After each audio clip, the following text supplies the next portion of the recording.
Imagine stepping onto a stage, the spotlight hits you, and you just start playing a role. Only, well, the play doesn't actually end in 2 hours. You never get to go back to the dressing room and just drop character. Right, yeah, that sounds completely exhausting. Exactly. And today, we're taking a deep dive into Mehdi Alberdi's new true crime documentary.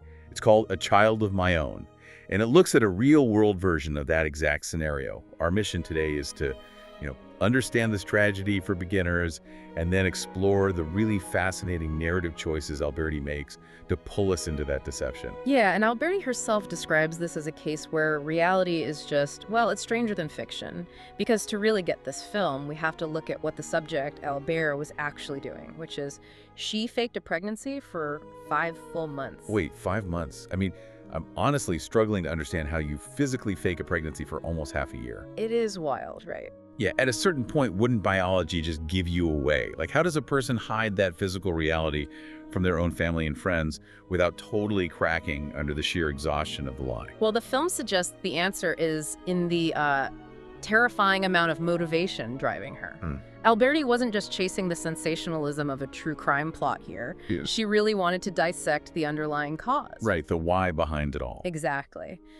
In Mexican and broader Latin American societies, which Alberti explicitly points out are highly macho, there are these rigid, unspoken rules for what makes a good woman.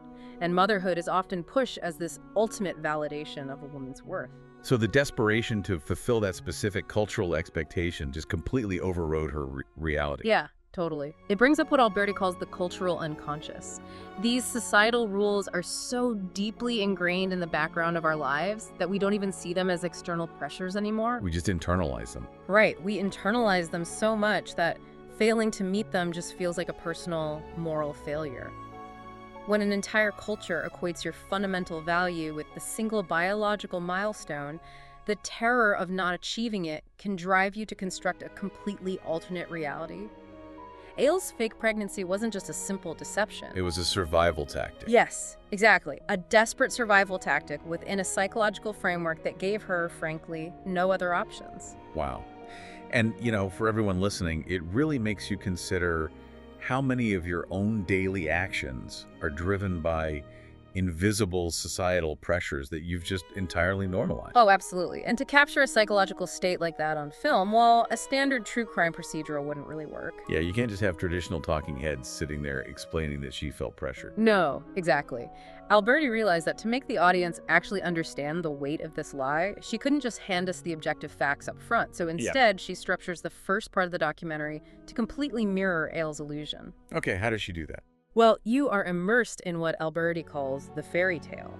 The film just presents Ailes' entirely subjective vision of reality. It is the exact, curated story she initially fed to the filmmaker, and you're just living inside her constructed truth, isolated from outside perspectives. Oh, that was so interesting. It reminds me of, the mechanics of a lucid dream. Oh, how so? Well, while you're in the dream, the surreal logic makes total sense to you. You just accept the fairy tale. But then your alarm goes off, the harsh physics of the real world rush back in, and it's physically disorienting. Yes, and the documentary does something really similar structurally.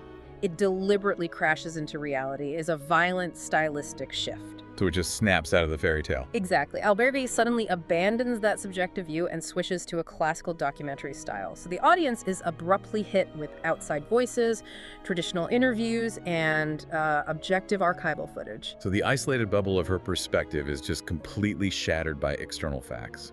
Right, which creates this visceral reaction for you as a viewer. You aren't just watching a timeline of a deception on a screen. You're actually experiencing the exact disorientation the filmmaker felt when the actual truth finally broke through Ailes' story. Yes, by pulling the narrative rug out from under us, the film forces the audience to feel the heavy, jarring collapse of that illusion. That is a brilliant narrative choice. And I understand Ailes actually loves the final film. She does, yeah. She has seen the finished film and fully supports it. She recognizes the documentary's importance in exposing the intensity of those social pressures. Pressures that, according to Alberti, don't just vanish even if you do meet the criteria. No, they really don't. Alberti noted that while touring with the film, she saw how these expectations just evolve. Even for women who do become mothers, the impossible standard immediately shifts to whether you are a, quote, good mom. So the finish line is perpetually out of reach. Yeah, because the cultural unconscious never actually stops writing the script. It just quietly hands you new pages. Wow. Which leaves you, listening to this deep dive, with a rather, well, unsettling thought to carry with you today. If our deepest desires and, like, our most desperate actions are shaped by an invisible unconscious cultural script, how can we ever be truly sure which of our goals are actually our own and which were quietly assigned to us by society?